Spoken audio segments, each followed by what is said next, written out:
እዚ ድምጽ ፖሊስ ኤርትራ እዩ።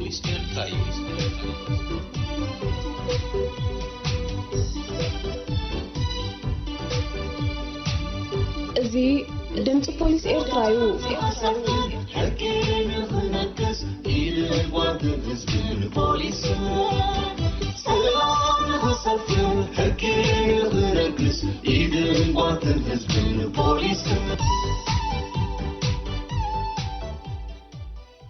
ድምጽ ፖሊስ ኤርትራ በህዝባዊ ርክባት ፖሊስ ኤርትራ ወጥሩ ሰንበት ካብ ሰዓት 10 ክሳብ 10 ፈርቃን ቅድሚ ቀትሪ ዝቀርብ ኮይኑ ሶሉስ ምሸት ሰዓት 8 ኣብ ሬድዮ ዛራ ዝድገም መደብ እዩ።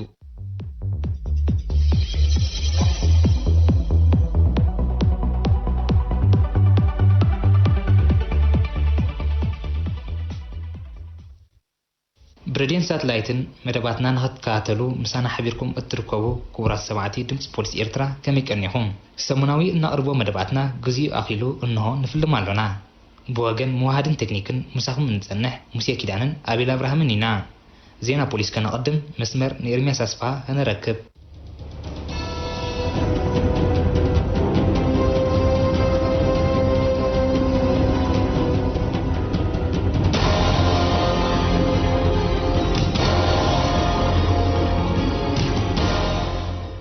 ሰላም ወሰናይ ንዓኹም ይኹን ዝኸበርኩምን ዝኸበርክንን ሰማዕቲ ድምፂ ፖሊስ ኤርትራ ሰሙናዊ ዜና ፖሊስ ከቕርበልኩም ኣንባብ ዜና ኤርሚያስ ኣስፋ ሰናይ ምክትታል። ገንዘብን ንብረትን ዝሰረቐ ብኣባላት ሮንዳ ኣብ ትሕቲ ቀይዲ ኣትዩ። ኣብ ቪላጆ ዝርከብ መንበሪ ገዛ ዘሊሉ ብምእታው ዝተፈላለዩ ንብረትን ገንዘብን ሰሪቑ እናተጓዓዘ እንከሎ ብኣባላት ሮንዳ 4ይ መደበር ፖሊስ ክትሓዝ ከም ዝኽኣለ ካብቲ መደበር ዝረኸብናዮ ሓበሬታ ገሊጹ። ጥርጡር ሳምሶም ኣማኑኤል ሓጎስ ዕድመ 37 ዓመት ኣድራሻ ኣምባጋላይኖ ዝኾነ ኣብ ከባቢ ሰዓት 1 ናይ ለይቲ ካንቸሎ ዘሊሉ ብምእታው ከይተዓጽወ ኣብ ጸንሖ ገዛ ብምእታው 262.1 ግራም ኣዋርቕ 13,291 ዶላር ኣሜሪካ 600 ዩሮ 470 ድርሃም 21,961 ናቕፋ 32 ኢንች ፍላት ቴሌቪዥንን 3 ሓባ ረሲቨር ሰሪቑ ኣብ ብሽክሌቱ ጽዒኑ እናተጓዓዘ እንከሎ ከም ዝሓዝዎ እቲ ሓበሬታ ወሲኹ ገሊጹ። ኣብ መወዳእታ 4ይ መደበር ፖሊስ ጥርጡር ብዘይ ዝኾነ ጎነፅ ተኸፊቱ ኣብ ዝጸንሖ ገዛ ክንድኡ ዝኣክል ገንዘብን ንብረትን ክሰርቕ ምኽኣሉ ሸለልትነት ሰብ ገዛ ኣጉሊሑ ዘርኢ ተርእዮ ምዃኑ ብምግላጽ ህዝቢ ኣብ ኣተሓዛ ንብረቱ ዕቱብነት ከዘውትር ኣዘኻኺሩ። ሓደ ጉዱስ ዜጋ ንሰራቒ ብሽክለታ ኣቃሊዑ። ሳምሶም ማዓሾ ዝተባህለ ጉዱስ ዜጋ ኣብ ስርቂ ብሽክለታ ተዋፊሩ ንጸንሐ ጥርጡር ከም ዘቃልዐ ካብ 5ይ መደበር ፖሊስ ዞባ ማእከል ዝተረኽበ ሓበሬታ ኣረድዩ። መርማሪ 5ይ መደበር ፖሊስ መሓራ ዓንደን ልኡኽና ከም ዝሓበሮ ብ16 ለካቲት ሰዓት 5 ድሕሪ ቀትሪ ኣማኑኤል ብርሃነ ዝተባህለ ጥርጡር ካብ ከባቢ ባርጅማን ሰረቓ ብሽክለታ ተሓቢዩ ንብረታ ፈቲሑ ሕብሪ ክለኸያ ከም ዝረኣዮን ብዓይኒ ጥርጠራ ሪኡ ሒዙ ናብ ፖሊስ እናምጽኦ ከሎ ሒዝዎ ንዝነበረ ንብረት ብሽክለታ ደርቢዎ ከም ዝሃደመን ድሕሪ ገለ መዓልታት ኣብ መገዲ ምስ ተጓነፎ ድማ ሒዙ ናብ ፖሊስ ከም ዘረከቦን ሓቢሩ። ብዝተኻየደ መስርሕ መርመራ ኣቐዲሙ እውን ኣብ ከባቢ ካቴድራለ ብመፍትሕ ከይተዓጽዋ ጸንሖ 2 ብሽክለታታት ሰሪቑ ንወላዲቱ ኣዕሩኽተይ ዝሃቡንን ኢሉ ከም ዝረከባን ንሳ ድማ ከይረጋገጸት ብምቕባል ናብ ካልእ ሰብ ብሕሱር ዋጋ ከም ሸጠተን ኣረድዩ። ወላዲቱን እቲ ዝገዝኣላ ሰብን ብምቕባልን ምዕዳግን ንብረት ስርቂ ተኸሲሶም ከም ዘለዉ ዝሓበረ መርማሪ 5ይ መደበር እቲ ጉዱስ ዜጋ ምስ ፖሊስ ተሓባቢሩ ሰራቒ ኣብ ምቅላዕ ንዝገበሮ ጻዕሪ ኣመስጊኑ።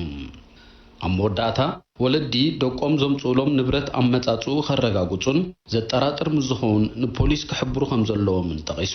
ነቶም ኣብ ከምዚ ዝኣመሰለ ዘይሕጋዊ ተግባራት ዝዋፈሩ ሰባት ህዝቢ ከቃልዖም ተጠቀምቲ ብሽክለታ ኸኣ ንስርቂ ዝዕድሙ ተርእዮታት ኣወጊዶም ብሽክለቶኦም ኣብ ውሕስ ቦታ ከቐምጡን ብጽኑዕ ክዓጽውን ኣተሓሳሲቡ። ተጠቀምቲ ብሽክለታ ጥንቃቐ ክዘውትሩ ይምከር። ኣብዘን ዝሓለፈ ኣዋርሕ ብሽክለታይ ካብ ዝገደፍኳ ሰሪቖማ ዝብሉ ጥርዓናት ብብዝሒ ኣብ መደበራት ፖሊስ ሃገርና ይቐርቡ ስለ ዘለዉ ተጠቀምቲ ብሽክለታ ጥንቃቐ ክዘውትሩ ምስ ድምፂ ፖሊስ ብቴሌፎን ዝርርብ ዘካየዱ ኣባላት ፖሊስ ኣተሓሳሲቦም። ዝበዝሑ ናይዞም ኣብ ዝተፈላለዩ ከተማታት ሃገርና ስርቂ ብሽክለታ ዝፈጸሙ ኣብ እዋኑ ይተሓዙ እኳ እንተለዉ ገለገለ ግና ንግዚኡ ዝተሰወሩ ከም ዘለዉ ሓቢሮም። ንጠንቀቲ ዘጋጥም ስርቂ ኣመልኪቶም ድማ ዝበዝሕ ሸለልትነት ምዃኑ እዚ ድማ ብሽክለታኻ ብጽኑዕ ዘይመጻውን ኣብ ዘይውሕስ ቦታ ምግዳፍን ዝኣመሰሉ ኮይኖም ፈጸምቲ ንዋናታት ተኸታቲሎምን ኣጽኒዖምን ከም ዝሰርቁ ኣረድዮም ኣብ መወዳእታ ስርቂ ብሽክለታን ምክልኻል ጥንቃቐ ወሳኒ ምዃኑ ብምጥቃስ ተጠቀምቲ ኣብ ውሕስ ቦታ ከዕሽጎንን ብጽኑዕ ከዓጽውዎንን ብምዝኻር እቶም ናይ ስርቂ ብሽክለታ ዝዕድጉ ዝሸጡን ዝሓቡን ትካላት መዕረይ ብሽክለታ ብሕጊ ዘቕጽዖም ምዃኑ ፈሊጦም ካብ ተግባራቶም ክቁጠቡ ብጥብቂ ኣተሓሳሲቦም ዜና ፖሊስ ውሽጢ ሃገር ኣብዚ ዛዚምና ኣለና ናብ ዜና ፖሊስ ወፃኢ ሃገራት ንሰግር ኣለና ጆሃኒቶ ዝተጠርጠረ ተቐይዱ ፖሊስ ኣብ ፎኒክስ ሕቡራት መንግስታት ኣሜሪካ ጆሃኒቶ ፋልኮን ዝተባሃለ ወዲ 74 ዓመት ፊሊፒናዊ ሽማግለ ብምቕታል ንዝጥርጠር ማርኮስ ዊሊያምስ ኣብ ትሕቲ ቀይዲ ምእታዎም ካብታ ሃገር ዝተፈነወ ዜና ገሊጹ እቲ ዜና ከም ዝሕብሮ ጥርጡር ንጆሃኒቶ ጎጹም ሳርሞ ግዳይ ብርእሱ ወዲቑ ብዝወረዶ ጉድኣት ኣብ ሆስፒታል ክእለ ድሕሪ ምጽናሕዩ ኣብ ካልኣይ መዓልቱ ዓሪፉ ዊሊያምስ ነቲ ገበን ፈጺሙ ክስወር ፈቲኑ እኳ እንተነበረ ሰባት ንሚኪኑ ስለ ዘለለይዋ ጆሃኒቶ እውን ካብ ሰሌዳኣ ነተን ክልተ ናይ መወዳእታ ቁጽርታት ዘኪሩ ክሕብር ብምኽኣሉ እዮም ፖሊስ ክሕዝዎ ኽኢሎም እቲ ዜና ወሲኹ ከም ዘብርሆ ንምንታይ ዊሊያምስ ንጆሃኒቶ ኣጥቂዕዎ ንጹር ኣይኮነን ክብሉ እኳ ፖሊስ እንተገለጹ እቶም ኣብቲ ከባቢ ዝነበሩ ማሕበረሰብ ንግዲ ኤስያ ግን ጉዳይ ጆሃኒቶ እውን ኣብ ልዕሊ ኤስያ ዝመበቆሎም ኣሜሪካውያን ክፍጸሙ ጸንሑ መጥቃዕትታት ተኸቲሉ ዝመጸ ብምዃኑ ጠንቁ ዓሌታዊ ጽልእዩ ብምባል ብጥብቂ ኮኒኖም ኣለዉ እዞም ኣብ ልዕሊ ኤስያውያን ኣሜሪካውያን ዝወርዱ ዘለዉ መጥቃዕትታት ውጽኢት ናይቲ ኣብ መበል 19 ክፍለ ዘመን ከም ዝፈለመ ዝንገረሉ ኤስያውያን ንምዕራባዊ ዓለም ስጋኣት እዮም ክብል ዝሰብኽ ብጫ ሓደጋ ዝብሎ ዓሌታዊ ስነ ሓሳብ ምዃኑ ዝግለጽ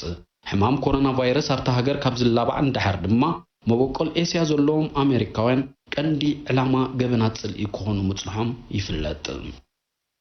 ፖሊስ ኬንያ ህዝቢ ከታልሉ ጸንሑ ጉጅለ ገበነኛታት ቀይዱ ኣብ ናይሮቢ ኬንያ ብስም ኣብታ ሃገር ዝዓያት ካላት ወሃብቲ ኣገልግሎት ተንቀሳቐስቲ ቴሌፎናት ጉልባብ ብምግባር ናይ ዝተፈላለዩ ዓማዊል ሲም ካርድታት ብምትላፍ ንኣስታት 3 ዓመታት ብሚልዮናት ዝትመን ገንዘብን ውልቃዊ ሓበሬታታትን ኣብ ምስላብ ተጸሚዱ ከም ዝነበረ ናይ ዝተገልጸ ገበናዊ መርበብ ኣባላት ዝኾኑ 6 መንእስያት ኣብ ትሕቲ ቀይዲ ከም ዘእተወ ዳይሬክተር ቤት ጽሕፈት ምርመራ ገበንታ ሃገር ኣፍሊጡ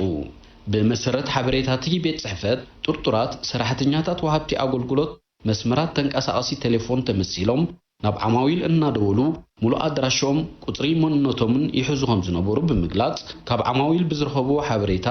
ኣብ ባንክታት ዝነበረ ሕሳባትን ውልቃዊ ዶኩሜንትታትን ኣብ ምስራቅ ይጓዩ ምንባሮም ሓቢሮም ሳፍሪኮም ዝተባሃለ ኣብታ ሃገር ዝርከብ ትካል ኣገልግሎት ተንቀሳቐሲ ቴሌፎን ነዚ ኣመልኪቱ ኣብ ዝሃቦ መብርሂ ኣብ ትካሎም ብዛዕባ ዝግልገሉ ዓማዊል ኣቐዲሙ እኹል ሓበሬታ ዝነበሮ ምዃኑ ጠቒሱ ንዝኾነ ዓሚል ደጊሙ ኣድራሻን መንነት ቁጽርን ከም ዘይሓተተ ብምግላጽ ጥርጡራት ግን ብስምቲ ትካል ስምን ኣድራሻን ዓማዊል እናሓተቱ የዳናግሩ ምንባሮም ገሊጹ ጥርጡራት ኣብ ዝተታሕዘሉ ግዜ 15 ሞባይል ቴሌፎናትን ልዕሊ 2000 ዝተመዝገበ ቁጽርን ኣስማትን ግዳያት ዝሓዘ ሲም ካርድን ክርከብ ከም ዝተኻኣለ ጸብጻባት ሰብ መዚ ፖሊስ ናይሮቢ ይገልጹ ናይ መወዳእታ ዜና ፖሊስ ኣባላት ጉጅለ ዘይሕጋዊ ምስጋር ሰባት ተቐይዶም ሓደ ብምስጢር ዝንቀሳቐስ መርበብ ዘርጊሖም ንሰባት ብዝሒ ዘሎ ገንዘብ እናኽፈሉ ብዘይሕጋዊ ኣገባብ ካብ ሃገር ናብ ሃገር ከሰጋግሩ ዝተረኽቡ ዝበዝሑ ካብኣቶም ኢራቃውያን ኩርዳውያን ዝኾኑ 10 ኣባላት ሓደ ገበናዊ ጉጅለ ኣብ ትሕቲ ቁጽጽር ምውዓሎም ፖሊስ ኢጣልያ ገሊጹ እቲ ኣብ 2017 50,000 ዝኣክል ቱሚን ዩሮ ድሕሪ ምርካቡ መርመራን ክትትልን ምጅማሩ ዝሓበረ መግለጺ ፖሊስ እቶም ሱቱር መርበብ መስሪቶም ልዑል መጠን ዘሎ ገንዘብ እናኽፈሉ ንሰባት ብዘይሕጋዊ ኣገባብ ካብ ሃገራት ማእከላይ ምብራቕ ናብ ኢጣልያ ክእትዉ ዝጸንሑ ጥርጡራት ዝተሰንዐ ሰነዳት ይጥቀሙ ምንባሮም እውን ኣብርሂዮም ውጽኢት ናይቲ ዝተኻየደ ምርመራ ከም ዝሕብሮ እቶም ዘይሕጋውያን ስጋሮ ካብ ማእከላይ ምብራቕ ተበጊሶም ናብ ኤውሮጳ ንምብጻሕ ዝሕግዞም ናይ ሓሶት ወረቐት መንነት ንምርካብ ንኣስገርቶም 2500 ዩሮ ከኽፍሎም ይግደዱ ከም ዝነበሩን ብግሪኽን ወደባት ባሪ ሮም ቬኒስን ፒሳን ገይሮም ናብ ሃገራት ስካንዲኔቪያ ይኣትዉ ምንባሮም ከዓ ይፍለጥ መራሕቲ ናይቲ ገበናዊ መርበብ ኣብ መንጎ ክልል ዕድመ 34 68 ዝርከቡ ዜጋታት ኢራቅን ግብፅን ኮይኖም ገንዘብ ንምስጋሩን ናይ ሓዋላ ሜላ ይጥቀሙ ምንባሮም ተፈሊጡሎ እምበኣርከስ ዜና ፖሊስ ኣብዚ ዛዚምና ኣለና ንስለምክትታልኩም ብልቢ የመስግን ምስተረፉ መደባት ሓድገኩም ብወገነይ ሰላም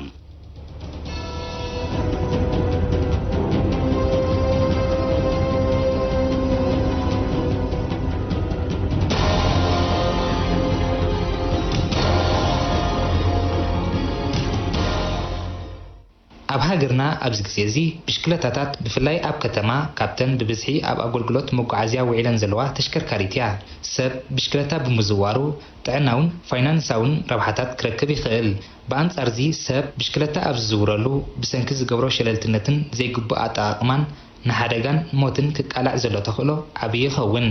ኣባል መጽሔት ህዝብን ፖሊስን ተስፋይ ኣቕባይ ንእወታውን ኣሉታውን ጎድንታት ብሽክለታ ኣመልኪቱ ብሽክለታ መቀላጠፊት ሞት ከይትኸውን ብዝብል ኣርእስቲ ዘዳለወ ጽሑፍ ኣብ መደብ ድሕነት ኣዳሊናዮ ዘለና ትሕዝቶ እዩ ክኸውን ሰናይ ምክትታል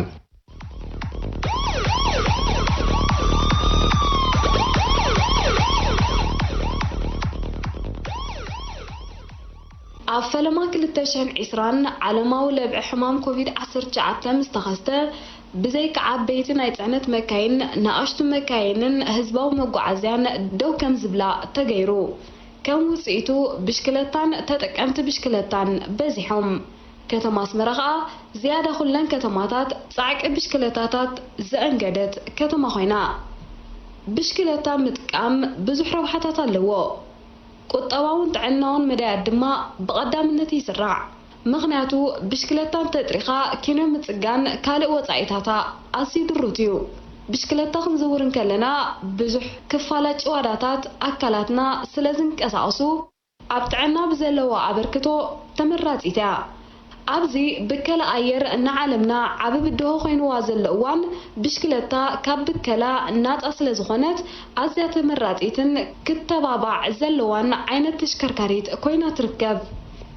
ረብሓታት ብሽክለታ ብግቡእ ክንጥቀመሉ እንተኾይና ግን እዞም ዝስዕቡ ነጥብታት ብውሕዱ ከነማልእ ይግባእ ብሽክለታ ንሓደ ሰብ ተባሂላ ዝተሰርሐት ተሽከርካሪት ብምዃና ሓደ ሰብ ጥራዩ ክውጣሓ ዝግባእ ምጉርባት ጎዳእ ስለ ዝኾነ ኣይፍቀድን ብግዜ ጸልማት መብራህቲ ምጥቃም ልዕሊ ክብደት ጽዕነት ዘይምጽዓን ልጓም ወይ ጥዕና ዘይተሓለወት ብሽክለታ ዘይምጥቃም ብነህር ዘይምጓዓዝ ብፍላይ ኣብ ቁልቁሎት ብዘይ መስመርካ ወይ መንገድኻ ዘይምኻድ መካይንን ካልኦት ተሽከርከርትን ብጻዕቂ ኣብ ዝንቀሳቐሳሉ ቦታታት ዘይትመልካ ብሽክለታ ዘይምጥቃም ብመኪና ተጓቲትካ ዘይምኻድ ኣብ ዓቐብ ብሰብ ብሽክለታ ዝዝውተር እዩ ዝተፈላለያ ተሽከርከርቲ ኣብ ዝንቀሳቐሰሉ መስመር ወይ ጎደና ትሕቲ ዕድመ ብሽክለታ ዘይምዝዋር በጃ ርእሲ ማለት ካስኮ ምጥቃም ኣብ ጽርግያ ተኣኪብካ ዘይምቅድዳም ልዕሊ ክልተ ሰብ ንጋድም ተሰሊፍካን እናዕለልካን ብሽክለታ ዘይምጥቃም ኣልኮላዊ መስተ ሰቲኻ ብሽክለታ ዘይምዝዋር ኣብ ጎደናታት ዝርከቡ ምልክታት ትራፊክ ምኽባር ወይ በኣታቶም ተቐይድካ ምኻድ ከም ኣስካላ ወርወር ወዘተ ዝኣመሰሉ ነዋሕቲ ናውትን ዓበይቲ ባኮታትን ዘይምጽዓን ካብዞም ዝተጠቕሱ ረቑሒታት ብሸለልትነት ምስ ዘይንኽብር ብሽክለታ ጠቓሚ ዘይኮነት ጎዳኢት እያ ኣብዚ ኣንጻር ተላባእ ሕማም ኮሮና ቫይረስ ገጢምና ዘሎ ህሞት ልዕሊ ዝኾነ እዋን ኣብ ሃገርና ብብዝሒ ሓደጋታት ብሽክለታ ከም ዝተመዝገበ በብእዋኑ ብጸብጻባት ፖሊስ ትራፊክ ተገሊጹ እዩ እቶም ሓደጋታት ድማ ካብዞም ዝገለጽናዮም ከማልኡ ዘለዎም ረቑሒታት ኣብ ዘየማልኡ ዘጋጥሙ ከም ዝኾኑ እቲ ጸብጻብ የመልክት ገለ ካብቶም ዝተገልጹ ኣብነታት ኣብ ዝሓለፈ ሳምንቲ ኣብ ሬድዮ ድምፂ ፖሊስ ተፈኒ ዝነበረ ሞት ዘኸተለ ግጭት ብሽክለታ ምስ ብሽክለታ ከምኡውን ኣብ ቁልቁሎት ፎርቶ ከባቢ ሚኒስትሪ ዜና ዘጋጠመ ሓደጋ ብሽክለታን ካልእን ክጥቀሱ ይኽእሉ ኣብ መስመር ኣስመራ ደቀ ምሓረ ብሽክለታ ምስ ብሽክለታ ዘጋጠመ ሓደጋ ህይወት ወዲ 31 ዓመት በጽሒ ለኪሙ ጓል 27 ዓመት መንእሰይ ድማ በቲ ኣዝዩ ሓደገኛ ዝኾነ ቁልቁሎት ፎርቶ ከባቢ ሚኒስትሪ ዜና ብሽክለታ ተወጢሓ ክትወርድ ኣብ ዝፈተነትሉ ናሃሪ ብሽክለታ ካብ ቁጥጥር ወፃኢ ምስ ኮነ ብኸቢድ ግጭት ሂወታ ስኢና እዘን ክልተ ኣብነታት ኣብ ውሽጢ ሓደ ወርሒ ዘይመልእ ኣብ ኣስመራ ዘጋጠማን ሞት ዝኸተላን ኣስካሕካሕቲ ሓደጋታትን ኣብ ካልእ ቦታ ድማ ብዝርአ ዘሎ ሸለልትነት ተመሳሳሊ ሓደጋታት ከም ዘጋጥም ኣይዝንጋዕን እዩ ንኣብነት ኣብ መስመር ኣስመራ ደቀ ምሓረ ዘጋጠመ ሓደጋ ብገጫው ዝተረኣዩ ጉለታት እዞም ዝስዕቡ ነይሮም የማናይ መስመር ገዲፉ ናብ ፀጋማይ መስመር ብምኻድ ብግዜ ጸላም መብራህቲ ዘይምጥቃሙ ድሕሪ ሓደጋ ህይወት ህሩም ንምድሓን ዘይምብጋሱ ድሕሪ ሓደጋ ንፖሊስ ትራፊክ ወይ ኣብ ከባቢኡ ናብ ዝርከብ መደበር ፖሊስ ከይሓበረ ምስዋሩ ህሩም ብኻልእ መኪና ናብ ሕክምና ኸይዱ ክነሱ ክሱስ ፖሊስ ትራፊክ ከይመጽእ ብሽክለትኡ ካብ ቦታ ፍጻመ ሓደጋ ምልዓሉ ኣብ ቁልቁሎት ፎርቶ ከባቢ ሚኒስትሪ ዜና ህይወታ ሰኣነት ጎርዞ ድማ ኣብ ሓደገኛ ቦታ ብሽክለታ ኣብ ክንዲ ደፊኣታ እትወርድ ተወጢሓታ ብምውራዳ ንህይወታ ዘስዕን ሓደጋ ተቃሊዓ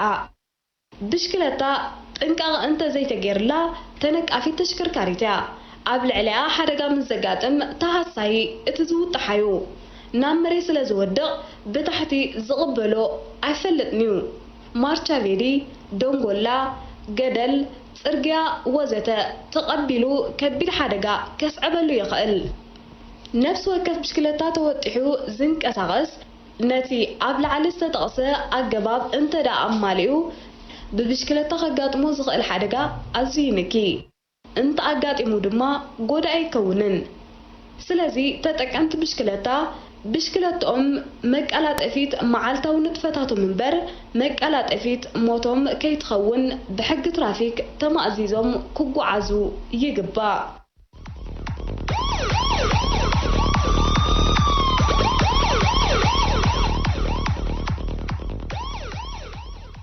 እዚ ድምጽ ፖሊስ ኤርትራ እዩ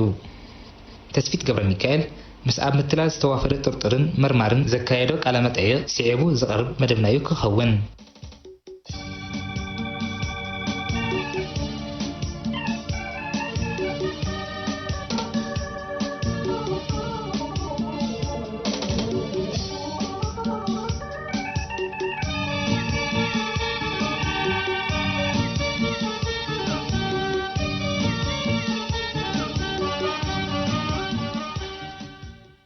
ቃለ መሕተት ምስ ኣብ ምትላል ዝተዋፈረ ጥርጥርን መርማርን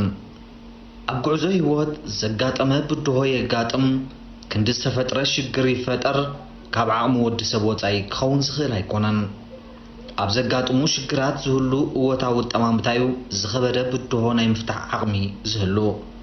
ገለ ሰባት ክንዲ እምባ ዝኸውን ፀገም ኣብ ዝባኖም እናሃለወ ፍስሓት መሲሎም ርጉእ ህይወት ክመርሑ ትዕዘብ እዚ ድማ ኣብ ፀገም ዘለዎም እወታዊ ኣጠማምታዩ ገለ ድማ ክንዲ ፍረ ኣድሪ ሽግር ኣጋጢምዎም ሰኸም ስድራ ቤቶምን ሕብረተሰቦምን ይኾኑ እዚ ማለት ንዘጋጥሞም ሽግር ኣሉታዊ ሜላ ተኸቲሎም ፍታሕ ከናድዩ ዝህንደዱ ምዃኖም እዩ ከምዚኦም ዝኣመሰሉ ሰባት ገለ ኣብ ምትላል ገለ ኣብ ስርቂ ገለ ድማ ንዝኣመንዎም ዝጠልሙ እዮም እሙን ምዃን ኣብ ኩሉ ንጥፈታት ህይወትካ ተዓዊትካ ክትወፅእ ዘኽእል ሓደ ካብ ኣገዳሲ ባህሪ ናይ ሰባት እዩ ጽባሕ ካልእ መዓልቲ እያ ሎሚ ንዝፈጸምናዮ ጽቡቕ ተግባራት ጽባሕ እቲ ዝግባአና ዋጋ ክትኸፍለና ግድን እዩ ግዜና ሸኸም ስድራ ቤትናን ከባቢናን ብምዃን ምስ መዕበያኻ ጥፋእ ዘብል እከይ ተግባራት ኣብ ምፍጻም እንሕልፍ እንተዳ ኮይና ጽባሕ ዓስቢ እከይ ግብርና ክትኸፍለና ግድን እዩ ክቡራትን ክቡራን ተኸታተልትና ንሎሚ ካብ ተሓታትነት ናይ ዝቐረበሉ ክሲ እምነት ምጉዳል ንምህዳም ተሰዊሩ ድሕር ምጽናሕ ኣብ ትሕቲ ቀይዲ ራብዓይ መደበር ፖሊስ ናይ ዝኣተወ ጥርጡር ጉዳይና ክነቕርበልኩም ዋላ እኳ ዝተጠርጠረሉ ጉዳይ እምነት ምጉዳል እንተነበረ ኣብ መስርሕ ምርመራ ግን ካልእ ዘሕትቶ ጉዳይ ዘለዎ ኮይኑ እዩ ጸኒሑ ጥርጡር መን እዩ ጉዳዩ ኸ እንታይ ይመስል ንጥርጡርን መርማርን ኣዘራሪብናዮም ኣለና ብመጀመርታ መርማሪ ዮናስ ወልደ ትንሳኤ ብኸምዚ ዝስዕብ ገሊጹዎ ኣሎ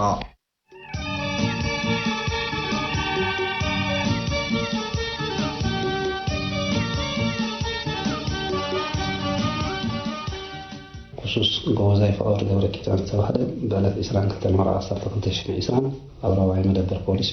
من المولى تخصيصه خصوص بزغره لك السي كساسيت نبياتك آمين استوحدت أدراش حز أدمى ولا 8 عامات ولا سدت الله جنزب كل أغكي بمبال بأمنت كم تعرف بمبال مالتيو موبايل حيزو نتستل أخذ جنزب وسيدو حدا ورح ملوز أكل تسوي رزقه بمكتال تتحيزو مالتيو خصوصا تعيد المساعدة تيغلت في الصامي على شوعات ورح عصر حدا وتشمي إسرائيل ينيرو حدا ورح يتحيزو له مالتيو خصوصا كيد المساعدة مستقر له مرمرة التي زغروا لك السي ملو كامل كله توسخي مرمرة استغروا لكن كلت مثلا حنطرا سرك بشيء طالع عن نخل سازي فوداي رخيبنا خصوص تي ناي مثلا بحريو محنتي اب ولنا صعدا زرغازنا على حنش فحمد شكل انا اوتيسا انا اندا بوندرا ناي مسرم كلاس فزونكو فحمد شيط علني فحمد جزء بمبال صبو بمبال تراديون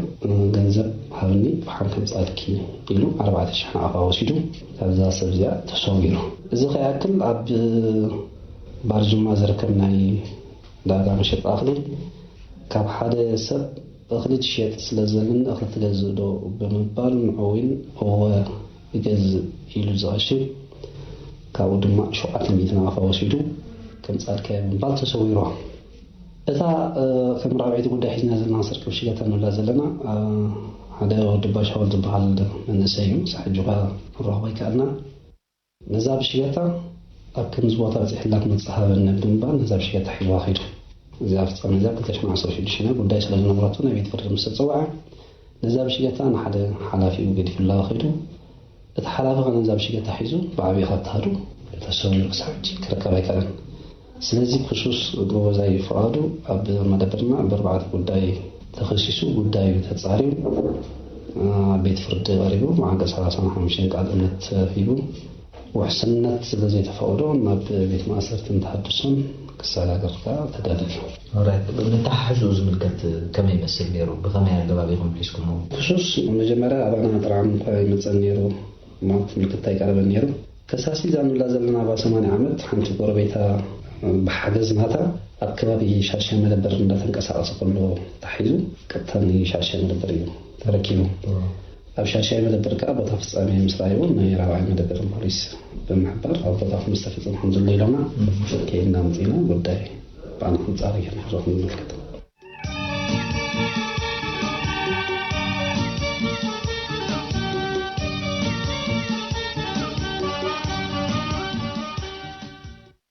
شنو هو زي فاض قبر كده نزبال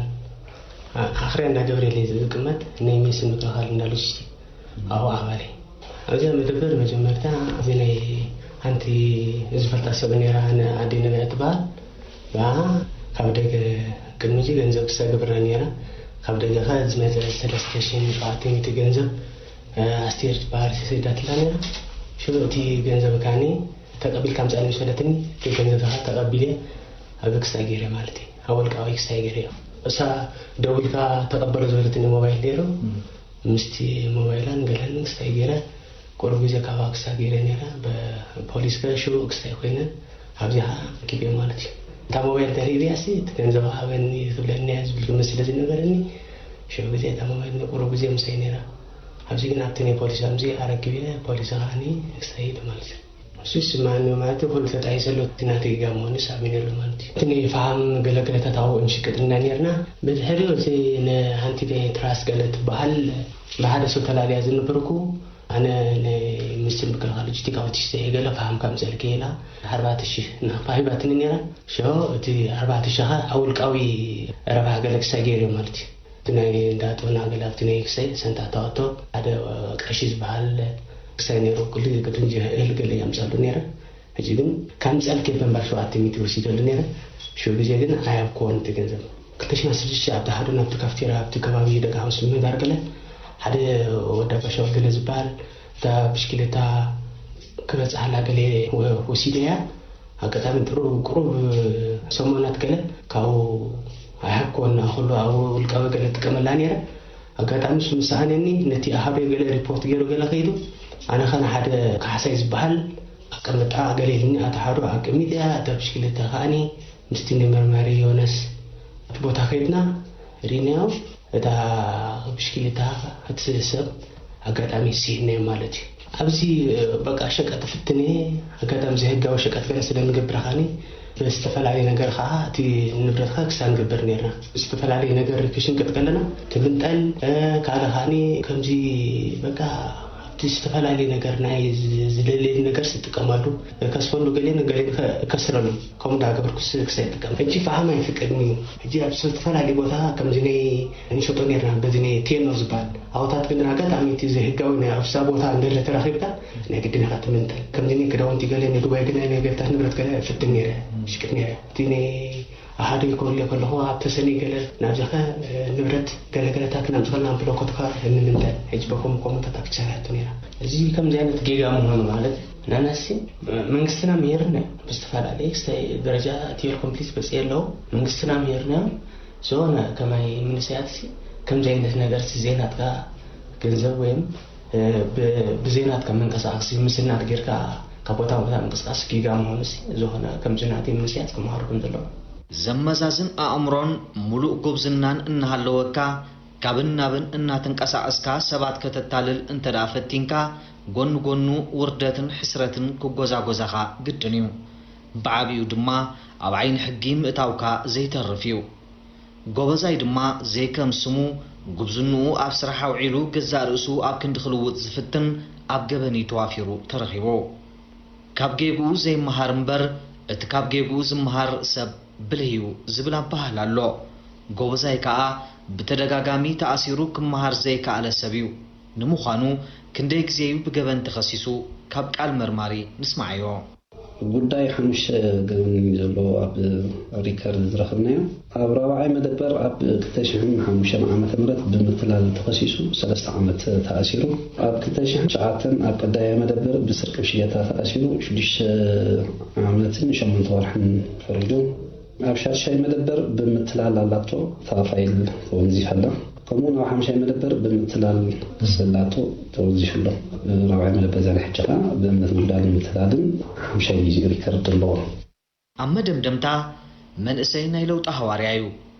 أبجزين سنة أمرنا كله تصبغو حسابات انتقلبنايو عطفايز من لسالنا.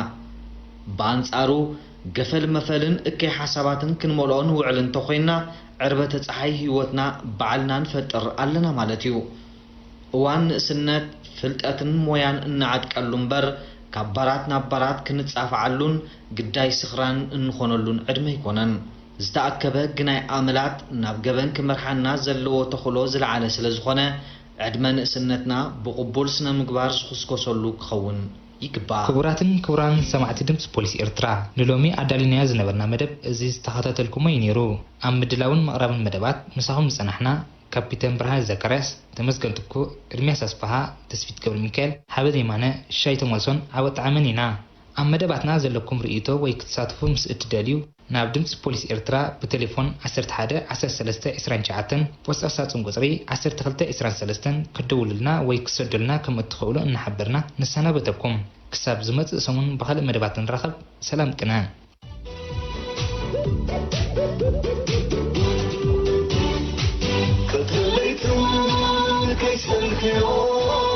يا عمار ملكتو سلام بسفنا في غرافو